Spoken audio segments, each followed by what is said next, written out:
여러분 안녕하십니까? 대한민국의 이름으로 누리호가 우주를 향해 성공적으로 도약했습니다.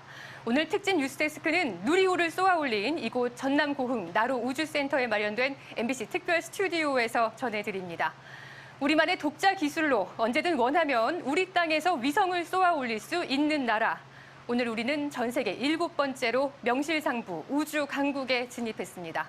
한국형 발사체를 만들겠다고 나선 지 12년 만입니다. 누리호 발사부터 성공까지 그 감격스러운 순간을 먼저 차현진 기자가 전해드립니다. 모든 준비가 끝나고 발사대에 홀로 선 누리호. 하늘은 구름 한 점 없이 맑았습니다. 발사 10분 전 자동 카운트다운이 시작됐습니다. 지금부터는 연구진도 발사를 멈출 수 없습니다. 5, 4, 3, 2, 엔진 점화, 26, 누리호가 발사되었습니다. 화염의 온도는 3,300도. 200톤의 누리호가 지구의 엄청난 중력을 이겨내고 우주로 떠납니다. 비행 정상. 수직으로 날던 누리호는 10초가 지나 조금씩 비스듬히 자세를 잡습니다. 2분이 지나자 누리호는 하얀 점이 돼 대기권을 벗어났습니다. 이제부터는 우주입니다. 누리호는 계속해서 지구로 신호를 보내왔습니다. 2단 엔진 점화 확인. 모든 게 정상이었습니다. 그리고 발사 14분 뒤 목표했던 고도 700km의 도달. 위성도 차례로 분리했습니다. 예정됐던 16분 7초보다 22초 빠른 시각이었습니다. 더 이상 보이지 않는 누리호. 지금부터는 기다림의 시간입니다. 연구진 한 사람 한 사람의 표정은 긴장돼 있었습니다. 그리고 발사 1시간 10분 뒤. 국민 여러분, 대한민국 우주의 하늘이 활짝 열렸습니다. 대한민국 과학기술이 위대한 전진을 이루었습니다. 성공의 순간 발사 통제동의 연구진도 박수치고 서로 부둥켜 안으며 성공의 기쁨을 마음껏 누렸습니다. 윤석열 대통령도 축하 메시지를 보냈습니다. 여러분의 노고에 대해서 국민을 대표해서 치아드립니다. 누리호가 발사되는 순간 2km 떨어진 제가 서 있는 이곳까지 묵직한 소리와 엄청난 진동을 느낄 수 있었습니다. 12년의 노력이 만들어 감동의 순간이었습니다. 전남 고흥 나로우주센터에서 MBC 뉴스 차현진입니다. 대통령과 여당이 서해 공무원 피격 사건에 이어 3년 전 탈북 어민 북송 사건에 대해서까지 쟁점화를 시도하고 있습니다. 이 사건은 귀순 의사를 밝힌 북한 선원 2명이 동료 16명을 살해한 혐의가 드러나서 북으로 돌려보낸 사건입니다. 여권은 대통령 기록물 공개도 계속해서 요구하고 있는데 민주당은 공개를 요청하면 피하지 않겠다고 말했습니다. 임현주 기자가 취재했습니다. 서해 공무원 피격 사건 진상규명이 필요하다고 말했던 윤석열 대통령이 오늘은 3년 전 발생한 탈북 어민 북송 사건도 직접 언급했습니다. 우리 헌법에 따라서 우리 대한민국의 국민으로 간주가 되는데 북송시킨 거에 대해서는 많은 국민들이 좀 의아해하고. 탈북 어민 북송 사건은 지난 2019년 11월 동해상에서 납포된 북한 선원 2명이 동료 16명을 살해한 혐의가 드러나 북한으로 돌려보내진 사건입니다. 문재인 정부는 정상적인 귀순으로 보기 어렵다고 판단했고 당시 일부 야당 의원들도 사건 초기엔 강제 추방에 찬성한 바 있습니다. 비정치적 범죄자는 사실 망명의 요건에 해당하지 않잖아요. 이런 사람들이 돌아다니게 되면 저는 우리 국민들에게 굉장히 큰 위험이 된다고 생각합니다. 하지만 이후 우리 국민을 강제 송환시킨 것이라며 문재인 정부를 향한 공세로 전환했고 정권을 잡자 거듭 진상규명을 요구하고 나선 겁니다. 전 정권의 북한 관련 사건을 다 쟁점화시키겠다는 건데 이 과정에서 대통령과 여당이 서로 엇박자를 내기도 했습니다. 피격 사건 TF 단장인 하태경 의원은 피격 당시의 감청이 포함된 특수 정보를 공개하자는 반면 윤 대통령은 난색을 표시한 겁니다. SI 정보가 있는데 통신 감청 정보는 연합 자산이 아니라 우리의 독자 자산입니다. 민주당이 합의해주면 같이 열람하면 되고요. 국민들께 그냥 공개하는 것이 간단한 문제는 아니라고 저는 생각을 하고 주장 자체는 좀 받아들여지기가 좀 어렵지 않나. 이런 상황에서 국민의힘은 아예 대통령 기록물을 다 공개하자고 민주당을 거듭 압박했습니다. 그러자 기록물 공개에 미온적이었던 민주당은 공개를 피하지 않겠다며 전공법을 택했습니다. 뭐 하자 그러면 다 할게요. 뭐 안 할 게 뭐 있어요. 근데 다 부메랑으로 돌아갈 겁니다. 국민의 관심을 민생이 아닌 다른 쪽으로 돌려보려고 하는 저런 정략적 의도가 여당의 태도로서 온당한지. 이에 대해 국민의힘은 즉각 열람 방법 등을 논의하자고 밝혀 실제 공개로까지 이어질지 관심이 쏠리고 있습니다. MBC 뉴스 임현주입니다. 네, 새 정부 부동산 정책 방금 보도한 박진준 기자에게 몇 가지 더 물어보겠습니다.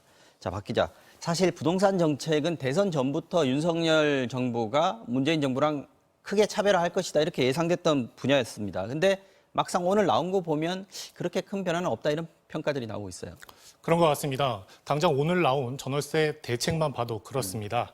정부는 연소득 7천만 원 이하 무주택자들의 월세 세액 공제율을 3%포인트 올려서 최고 15%까지 해주도록 올해 안에 법을 개정하겠다고 했습니다. 네. 또 월세가 늘고 있는 점을 고려한 대책으로 보이는데요.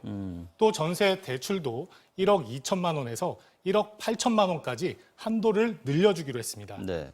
하지만 대부분 효과가 적은 그런 대책들이어서 크게 늘지는 않았어요. 그렇죠? 예, 그렇습니다. 임대차 3법의 큰 틀은 유지될 것으로 보입니다. 네. 임대차 3법의 긍정적인 역할도 있는 만큼 자칫 제도 자체를 건드렸다가 전월세 시장이 들썩거리는 거 아니냐 이런 걱정을 한 것으로 보입니다. 자, 오늘 나온 대책 중에서 특히 주목했던 게 분양가 상한제였어요. 네, 이게 그렇습니다. 특히 윤석열 정부에서 폐지될 거다, 아마도 폐지될 거다 이렇게 예상을 많이 했었는데 결국 유지되는 걸로 나왔습니다. 이게 이유가 뭘까요? 네, 분양가 상한제 폐지안은 재건축 조합이나 건설사들이 그동안 계속 요구해 왔던 사안입니다. 그렇죠. 네. 그런데 이걸 폐지하면 분양가가 치솟을 수 있습니다. 그렇게 되면 실수요자들의 부담은 더 커질 수 있는 겁니다. 또 최근에 금리가 계속 오르고 있어서 네. 분양가가 오르면 미분양이 발생할 가능성도 있는 겁니다. 그럴 수도 정부도 있습니다. 이런 점들을 좀 고려한 것으로 보입니다. 네. 자, 부동산 정책, 정작 관심이 갈 만한 굵직한 대책들은 전부 다 하반기로 미뤄졌다 이런 얘기가 나옵니다. 네, 어떤 게 그렇습니다. 있습니까? 정책들? 네, 오늘 내놓은 대책 가운데는요. 생애 처음으로 주택을 산 사람들에게 취득세를 깎아주는 내용이 포함되어 있습니다. 네. 원래는 연소득 7천만 원 이하만 적용되는 걸 모두에게 확대하겠다는 건데 감면액이 최고 200만 원입니다. 예를 들어서 이제 9억 원짜리 아파트를 사게 되면 세율 3%가 적용돼서 우리가 내야 되는 취득세가 2,700만 원 정도 됩니다. 그러니까 효과가 미미하다고 그러네요. 볼 수밖에 없는 네. 거죠. 지금까지 나온 정부 대책 가운데 가장 큰 건 종부세를 절반 이하로 깎아주겠다는 겁니다. 네, 그건 지난번에 발표됐죠? 예, 맞습니다. 3분기에 구체적인 방안을 내놓기로 했고요. 임대차 3법은 법 개정 논의를 이제 시작해야 한다라는 원론적인 방향만 내놓은 상황입니다.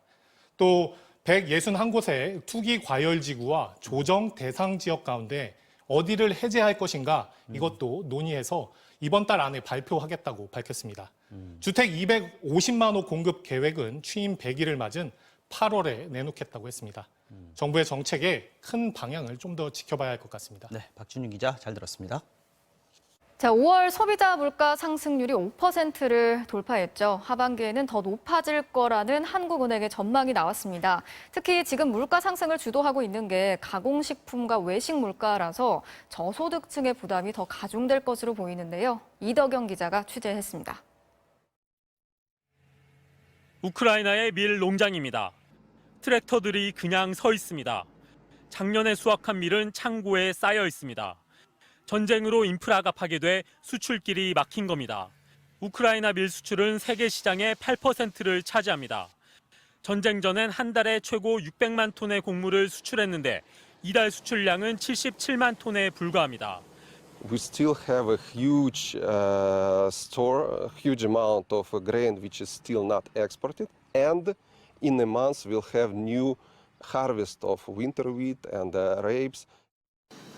국제 곡물 가격의 상승은 한국 물가에도 바로 영향을 주고 있습니다.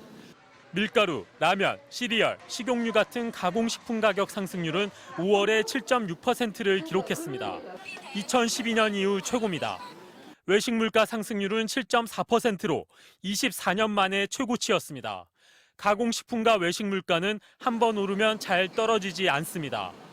5월 물가 상승률은 5.4%였는데 한국은행은 절반이 넘는 56%가 해외 요인 때문이라고 분석했습니다. 특히 걱정되는 건 하반기에 물가 상승세가 더 가팔라질 거란 점입니다. 저희가 특히 우려하고 있는 것은 해외발 공급 충격의 영향이 장기화될 수 있는 가능성입니다. 가공식품과 외식 같은 식료품비는 쉽게 줄일 수도 없습니다. 지금의 물가 상승이 저소득층에게 훨씬 더 큰 타격을 줄 거란 뜻입니다. MBC 뉴스 이덕영입니다. 네, 정치 자금으로 개인이 쓸 렌터카를 구입해 논란을 빚은 김승희 보건복지부 장관 후보자가 이번엔 국회의원 시절에 또 다른 공금을 유용한 정황이 포착됐습니다. 법이나 정책을 만드는 데만 쓰라고 지원한 돈을 자신의 선거운동을 준비하는 데 써서 규정을 어겼다는 지적이 나옵니다. 이준범 기자가 단독 취재했습니다. 지난 2019년 11월 20대 총선을 5달 앞두고 당시 서울 양천갑 출마를 준비하던 자유한국당 김승희 의원이 자신의 사무실에서 진행한 자문회의. 주제는 이기는 선거와 현장 조사입니다. 초빙된 전문가의 자문 내용을 살펴봤습니다. 전승불복, 이기는 선거는 반복되지 않는다. 경적 필패, 적을 얕보면 반드시 패한다면서 후보가 난립할 때는 지키고 갈라치고 가져오는 것이 중요하다고 조언합니다. 선거보도를 믿지 말고 무소의 뿔처럼 가야 한다고도 강조합니다. 같은 달 대중 커뮤니케이션 전략이란 주제로 열린 또 다른 자문회의. 이번엔 선거 준비하고 승리하자, 선거의 정석이란 책을 토대로 진행됐습니다. 선거법 개정안 통과를 두고 국회 갈등이 최고조에 이르렀던 2019년 12월 자문회의에선 선거구 변화에 따른 유권자의 움직임을 예측하는 등 좀 더 구체적인 총선 관련 내용이 언급됩니다. 이런 회의를 진행하는 데 지출한 비용은 전문가 사례비, 도서 구입비 등 모두 225만 원. 문제는 사실상 자신의 선거 전략을 준비하는 회의에 법안이나 정책을 만드는 데만 쓰도록 돼 있는 입법정책 개발비를 썼다는 겁니다. 국회 사무처 규정 위반이라는 지적이 나옵니다. 정책 개발비를 명확하게 원칙에 맞는 용도로 사용하지 않았다면 과연 100조 이상의 예산을 관장해야 되는 보건복지부 장관 수장으로서 이런 국가의 예산을 제대로 쓸 수 있을까? 김 후보자 측은 이 회의들이 입법정책 개발비 목적에 맞게 진행된 것이라며 규정상 문제가 없다고 밝혔습니다. 그러면서 다른 의원실도 통상적으로 해온 의정 활동이라고 강조했습니다. MBC 뉴스 이준범입니다.